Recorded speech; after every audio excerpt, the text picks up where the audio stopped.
Do you think, and I know you had a couple videos I was watching where you kind of talk about this. Did school prepare you pretty well for this role? Um, that's interesting. In some ways, yes, in some ways, no. Not how you think it does. I think school, what you really learn in school is like the people you meet, the networking aspects, how to deal with people. That's what you really learn in school. But in regards to classes and everything, I don't think that helped too much in my current role, and honestly, in a lot of roles for most graduates. I think a lot of like dealing with people from different backgrounds, that's probably the main thing that really surprised me coming to the school I went to. Like, I never really, like growing up, I was in a more like lower middle class household. I wouldn't say we're like dirt broke or anything. I wasn't like in a homeless shelter, but we definitely struggled a lot since like my dad and my mom split up when I was around 10 or 12 years old. And a lot of the like later years of my childhood years, it was mainly my mom's income taking care of our family. So and the Bay Area is one of the most expensive places in the whole country. So it was very difficult to do that at that time.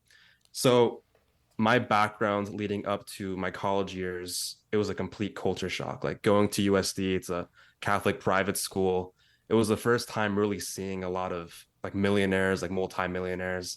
I don't know if you're familiar with the UFC, but Dana White's son goes to my school, Oh, and a wow. lot of like perfect people went to my school, and it's like my first time ever seeing them. Like I always imagined, you watch like, you go on Instagram explore page, you see a lot of like the girls on there, and it's like they look fake, but then they're actually real.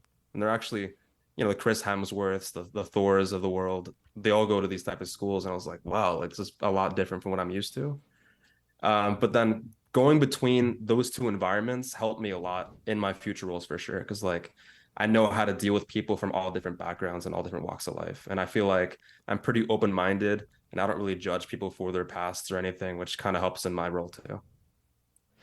You know, it's funny. I went to school for kinesiology and I have a movement science degree, but I am a software developer now and Oh wow. it's complete like 180 from what I was learning in school.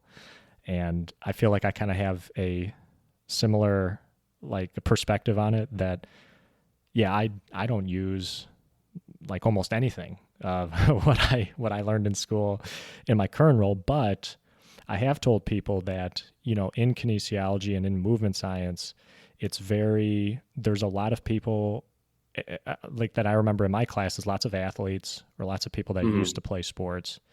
So in that regards, you do take with you this aspect of like working in teams and working together with other people just because everybody else grew up playing, or not everybody else, but a lot of people grew up playing team sports and they bring that attitude with them into like the kinesiology classrooms. And I feel like that has helped me in my current role because, it's not just me developing stuff. It's like our whole team. We have like about 10 people. So you have to learn how to work with certain people, kind of like what you were saying. There's going to be some people where, you can push certain people and like myself maybe where I get super motivated and driven. But if you Mhm. try to push other people, they're going to get like discouraged and, oh, why are you pushing me so much? So, yeah, Yeah. it kind of speaks to a little bit of what you're saying in regards to like dealing with people.